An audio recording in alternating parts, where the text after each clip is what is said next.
Puja bank of India में उच्च पद पर कार्यरत थी। शादी के बाद से वह अपने ससुराल में अपनी जिम्मेदारियां निभाने और कैरियर के बीच संतुलन बनाने की कोशिश कर रही थी। घर में बस 3 लोग थे, पूजा, उसके पति राहुल जो खुद का व्यापार करते थे, और उसके वृद्ध ससुर श्री आलोक तिवारी। पूजा की सास का देहांत 1 साल पहले ही हो चुकी थी और उसके बाद से ही घर का माहौल थोड़ा सा उदासीन हो गई थी। हर दिन जब पूजा सुबह जल्दी उठकर घर के काम निपटाकर ऑफिस जाने के लिए तैयार होती, ठीक उसी समय उसके ससुर, जो अक्सर अपने कमरे में रहते थे, उसे बुलाते और कहते, बहू मेरा चश्मा साफ कर दो और मुझे दे दो। पूजा को ऑफिस के लिए देर हो रही होती थी और वह मन ही मन झुंझलाती, लेकिन ससुर की बात का मान रखते हुए चश्मा साफ कर देती थी। यह सिलसिला रोज का हो गया था और पूजा के लिए यह बात धीरे धीरे असहनीय हो चली थी।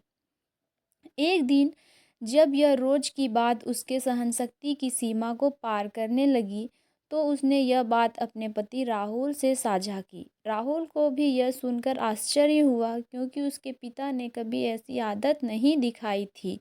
राहुल ने पूजा को सलाह दी, तुम सुबह उठते ही पिताजी का चश्मा साफ करके उनके कमरे में रख दिया करो, शायद इससे उनका बार बार बुलाना बंद हो जाए। पूजा ने पति राहुल की सलाह मान ली और अगले दिन से हर सुबह सबसे पहले ससुर का चश्मा साफ कर उनके कमरे में रखा दी। लेकिन ससुर के बुलाने का सिलसिला थमा नहीं। पूजा के प्रयास के बावजूद जब वह ऑफिस के लिए निकलने लगती, तो ससुर फिर से उसे चश्मे साफ करने के लिए बुला लेते। इस आदत से पूजा और भी अधिक परेशान हो गई थी। समय के साथ पूजा ने इस स्थिति को अनदेखा करना शुरू कर दिया। ससुर की आवाज़ अब उनके लिए कोई महत्व नहीं रखती थी और वह अपने काम में मग्न रहती। धीरे धीरे रिश्तों में वह गर्माहट भी कम होने लगी थी। फिर एक दिन ससुर अचानक बीमार हो गए और कुछ ही दिनों में चल बसे। पूजा के दिल में कहीं न कहीं पछतावा था, लेकिन उसने खुद को व्यस्त रखकर उस दर्द को दबा दिया।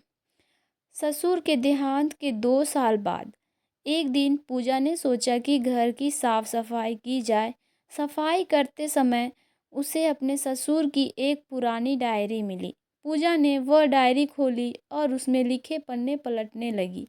एक पन्ने पर लिखा था, दिनांक 24/8/24, आज की तारीख ही है।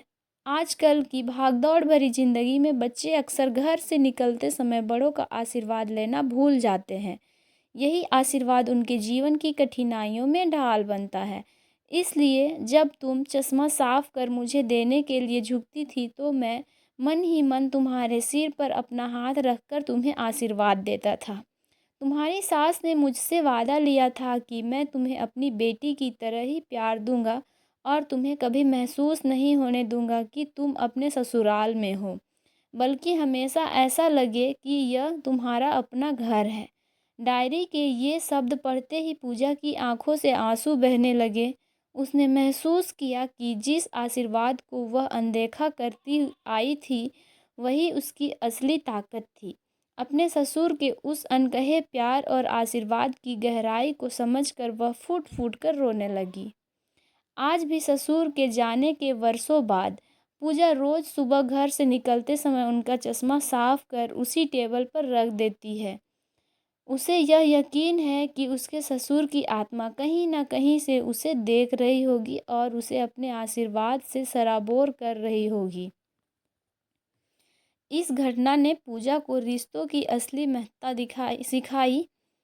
अब वह समझ गई थी कि रिश्ते शब्दों से नहीं, भावनाओं से सहेजे जाते हैं। वह जीवन भर उस आशीर्वाद को संजो कर रखेगी जो ससुर के हाथों से उसे अनकहे मिलते रहे।